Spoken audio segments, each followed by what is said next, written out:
Hey folks, welcome back to Around the Yard. Today we're in the shed. It is currently about 3 below outside, so trying to stay warm best we can. Got the sunflower heater on the propane tank, which is sort of taking the edge off in here, but barely. I went out on Friday this past week and purchased a 100-gallon auxiliary fuel tank. This one is 5 feet high, about 30 inches wide, and about 2 feet tall. It's the L shape, which I think is why they're getting rid of it. It doesn't fit crossways in a truck, which is okay for me because I'm going to load it into the truck on a skid here. So part of what's underneath the camera here is what I've kind of developed for a platform for this to sit on so I can move it around with the skid loader. It's comprised of 5-quarter deck boards treated and 6x6s and a 6x4. So the way this works, I'll kind of tip this down for you, hopefully. So there's the L here. What I've decided that's going to work the best for my situation is I've got the 2 6x6s, one on this side to catch the tab, then the other 6x6 is going to catch this tab, and then I've got the 4x6 out here. And my thought for that, I've got the other 4x6 out here, and my thought for that is one fork will go here and carry most of this vertical weight of diesel fuel, and then the other fork can go somewhere between here and the other end. It's about 20 inches or so, but that should give me the most consistent pick, depending on how much diesel fuel is in here. If it's flat and we're missing the top section of the L, then I can left justify a little bit on the pallet and pick closer over here and here. That way I don't have to adjust my forks on the machine. And then if I have, if I'm closer to full, so 80, 70, 80, 90 gallons, 100 gallons, then I can move that fork over this direction and pick more of the vertical weight here. So that's kind of my thought. So this is going to be kind of an off-center pallet, but I think for what this is, that's going to work the best. Also made it 44 inches wide, so it'll slide easily into any truck bed. I thought about making kind of a giant pallet, and that's kind of what I'm doing, except I've got these deck boards from a previous project, and I thought, well, rather than cut them to 60 inches long, so I was thinking I still had to run the 6x6s in the same 5-foot orientation, and I was thinking I got some 6x6 or not 6x6, 2x6 material here, and that was what I was going to tie together kind of like a pallet, and then run the deck boards the other direction, the long way. But that was going to be a waste of material, I thought. So this way we're not quite as heavy because we don't have another 3 pieces of 2x6, but this is going to be stable enough, flat enough that I think this will rest on there nicely. You can see pretty much new condition. I did buy it used, so I don't think I mentioned that, but it's a brand new tank. Nothing's ever been in it. 100 gallons. It's a JME tank. 100-gallon aluminum tank. It's got a drain, it's got the vent and fill cap, and then it's got a bung for the pump. And that was the best part about this. So this 100-gallon diamond plate aluminum tank came with a pump. Let me grab that for you. All right, so here's the pump we got. It's a GPI. It's a 12-volt DC, so it's going to hook up to any car battery, deep cycle, boat battery, whatever. I got plenty of those laying around, or the machine if need be. 15 gallons a minute, which is about double of my little red wagon pump that you guys have seen me use in the past. The model number on this GPI pump is M150S Comes with all the stuff you see here. Power cord that's going to go to our 12-volt source, pump, hose, and handle. I think I'm going to have to get a fuel filter and fuel coupler, but those are pretty easy to come by at Tractor Supply.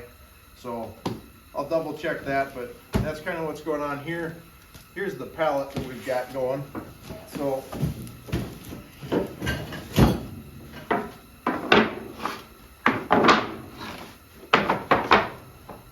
here's what I was talking about. This is the 4x6, 6x6, and 6x6. So when the tank is flat with fuel, maybe 50 gallons or so, I can come in here left edge with one fork, and the other one will be over in here in the middle. That'll give me a little better balance, I think, on the tank. And then when we're a little heavier and there's volume in the vertical section of that L right here, then I can come over closer to the 6x6 and pick straight up from that. So this gives me the most versatility, I guess. I've kept myself some scraps here from the trimmings. So basically, the reason I went with 44 inches wide is that's my scrap from an 8-footer. So don't have a lot left over. Just a little bit of kindling. So anyhow, so I'm spacing it by a board.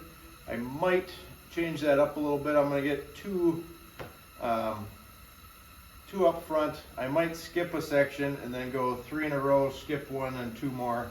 I've got enough cut to go the whole length, but what I'm noticing here is the tab on the low side of the tank isn't lining up perfectly with my spacing here, so I might have to skip one, readjust it. And my thought is either to have it centered on one and have 2 holes going through one of these, or one on either side. Let me know in the comments down below what you think I should have done. I still don't know how I'm going to do this yet, so there's still time. But anyhow, I'm going to keep screwing these in. I got them all cut, 44 inches long.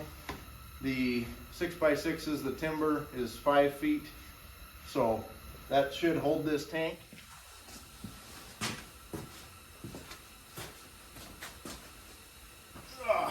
All right,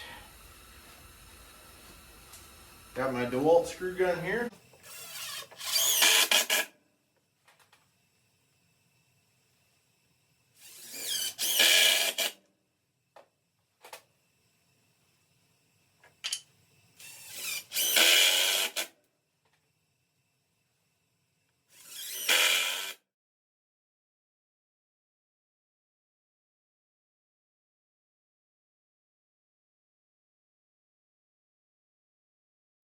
All right, I'm gonna take you along here for what I'm thinking. So the tab on the tank is about an inch and a half. So if I set my finger up here, this isn't perfect, but you guys can work with me here. So that tab starts at 28 and a half and goes to 34 and a half. 28 and a half, 34 and a half. So if I go out here, that tab's going to be to the front here. So 28 and a half.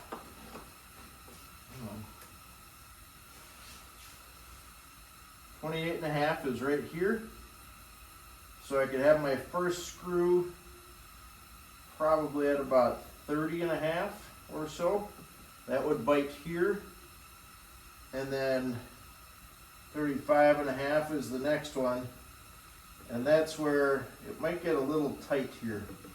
So what I think I'm going to do, I'm going to screw this one in. And then to make this easier, I think we're going to scoot these together. There we go. So I think that'll be the plan.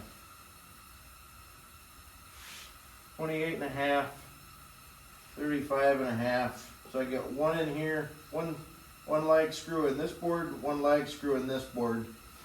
I'm gonna do, the other option is to skip this one and reset these. Maybe we should do that. Yeah, let's see. All right, now that I've totally forgotten these numbers again. All right, 1.5 inches. That's the one that's the easy one to remember. These bigger ones, yeah. 28.5, oh, 34.5, so we had less. Where were you guys on that one? All right, 28.5, 34.5. We're gonna write that down. 28.5, 34.5. All right. So,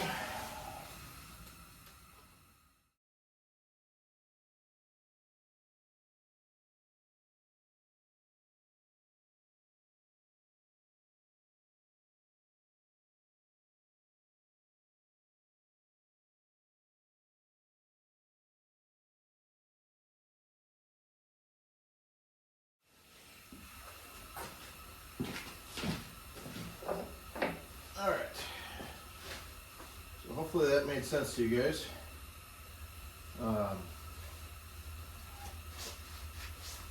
Because we're using the deck boards, they're a nominal length, but they don't match the 5 feet that we made up for this skid for this tank. We've got basically alternating 1, 2, 3, 4 have even spacing. Then it gets a little tight for that central tab there. This next one is 2 blocks spacing basically on either side, and then it's back to 1 apiece on the far end. So basically just trying to make it fairly even. It's not perfect, but I think it's going to be just fine.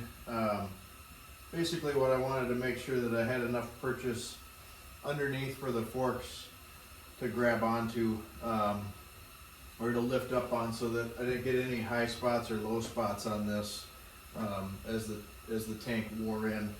I do have 5-foot forks for the skid loader, so that was the other reason for kind of making this thing 5 feet wide, or 5 feet long rather, is I'll be able to slide this into the pickup or trailer or whatever.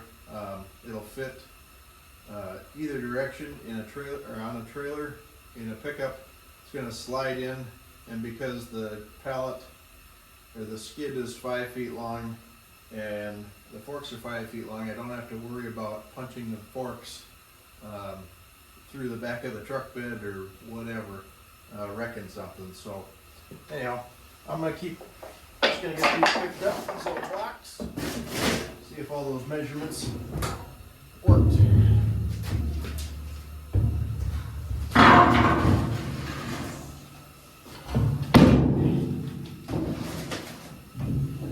All right.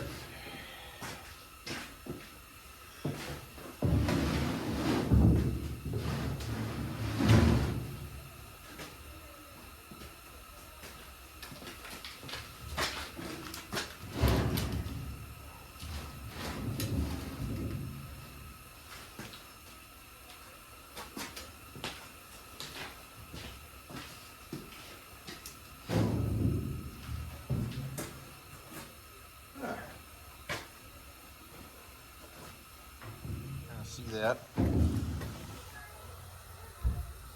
So that's the angle there. And then coming back this way,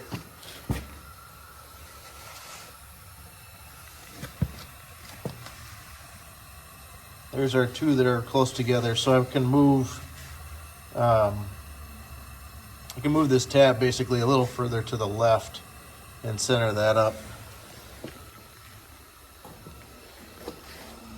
We got equal spacing kind of around this thing at the moment. There's the far end tab. So this will be the side that's got the pump on it. So I can push it basically towards the skid loader. And then here's the back half, the back side of the skid.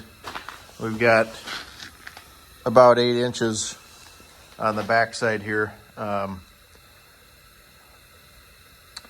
Which again, we've got this extra space, so we've got room for the forklift, or the pallet fork.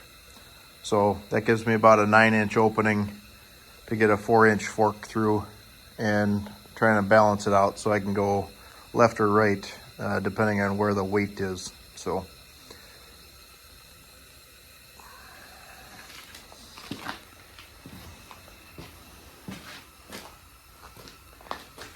here's the specs on the tank.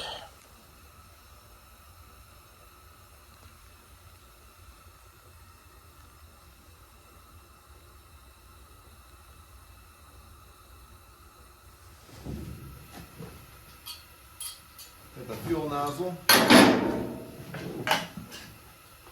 Got the variable suction pipe, looks like. So we're going to need the full height here.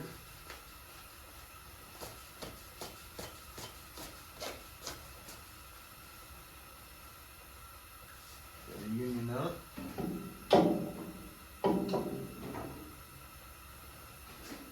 Okay. It's got a little standoff here so we don't get the sludge up. Owner's manual and directions.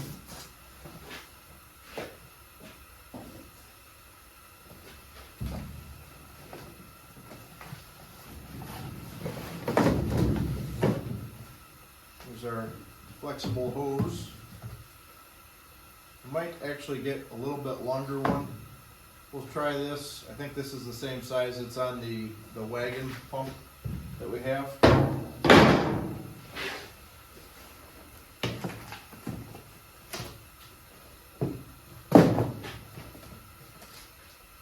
Looks like we got a fuse kit for the pump. And then here's our motor. So that's going to go right there. And actually, as I'm looking at this, probably the best thing we did was to overbuild this pallet, or this skid. If I get this all threaded on, this sticks out. It doesn't stick past the pallet here.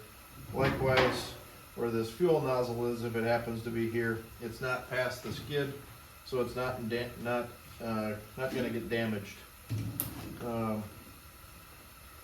Looks like we just got a positive negative lead here. I'm kind of assuming the pump just grounds out to the tank. So we'll need some alligator clips or something to go to the battery. Probably have a hardware store around here coming. Got the Mini just behind the camera here. We're gonna get this thing fueled up, but wanted to show you guys here the first time we use it. Pretty simple installation. I'm going back over this. You got more than enough electrical cord to go probably almost to the front of the truck or your piece of equipment or whatever. There's got to be a good 15 feet here. I've got the battery mounted down here on this front corner, so I'm gonna go ahead and connect these before I forget. So that's just a little 12-volt car battery. We got the fill cap here. This is a GPI 15 gallon a minute pump. What I'm guessing on this Mini X, the gas tank is situated in such that even with the smaller 6 gallon a minute pump that we have on the wagon, it had a tendency to try and overfill, so that the tubing that goes down to the tank on the Mini X isn't really a straight shot, and it can bubble fuel back up. So I have to keep an eye on that, but otherwise should be good to go there.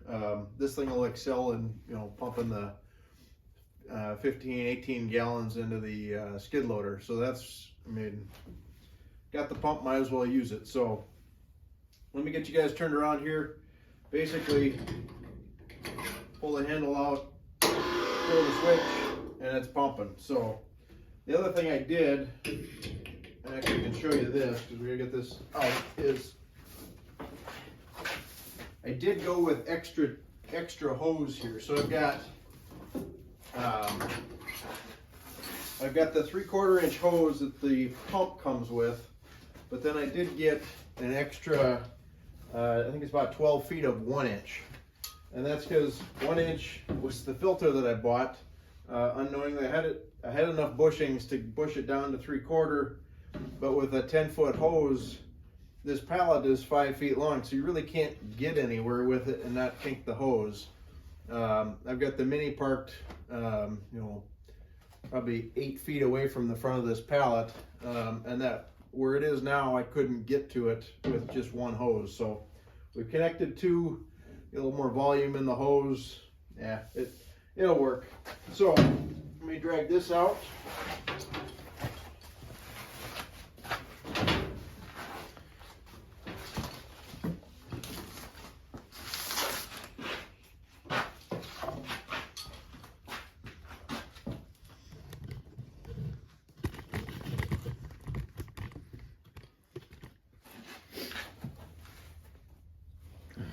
There we go. That spins off. I'm trying to leave that on the track so I can forget and drive over it. But you can see here, the tank goes this way, or the filler hose goes this way down into the tank, and there isn't really a good angle to get this down in here. So what I found to be helpful, that's about as good as it gets, and that's why this is all scraped up here, I'm sure. So you just have to touch it, you know, like this. And it's not perfect, but that's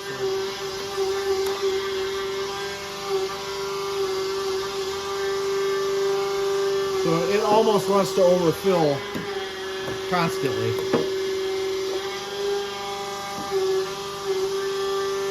So I just barely cracked the handle, and I'm looking for fuel down in here.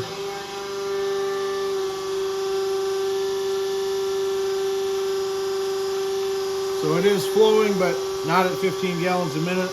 If it was 15 gallons a minute, it would overflow this tube in no time. So this Mini only has about a 5-gallon tank, so.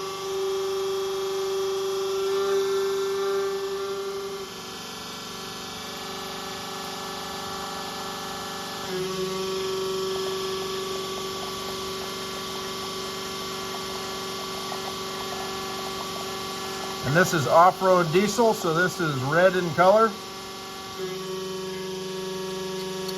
That might be it. Oops. Yep.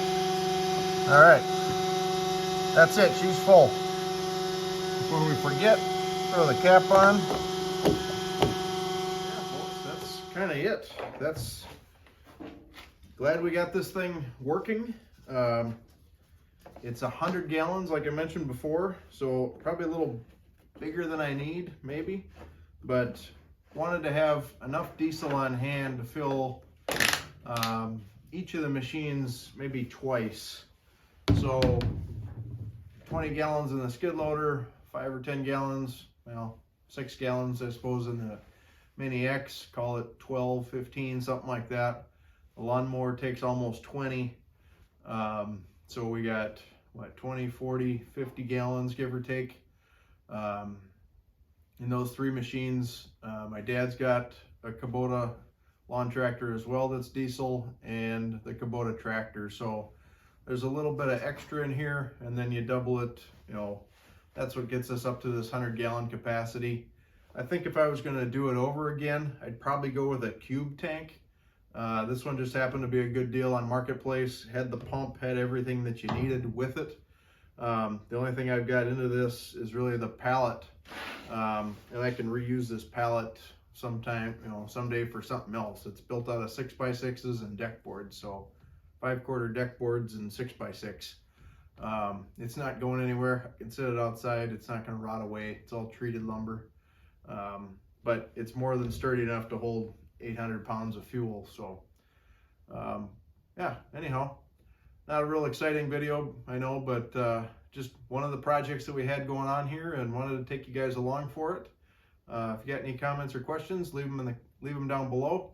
If you haven't already, please subscribe. We're over 800 subscribers, and I just think that's awesome. I'm just tickled about that. Hoping we get to 1,000 at some point here. Still thinking about items to give away. Kind of leaning towards like a moisture meter, maybe some chainsaw chain, depending on what you guys are using. Another idea I had was some extension cords. Never have too many of those. Maybe some ratchet straps, that kind of stuff. Just things that are helpful to have around. It almost doesn't matter how many you have of them. You're kind of like tape measures and crescent wrenches. You need one everywhere.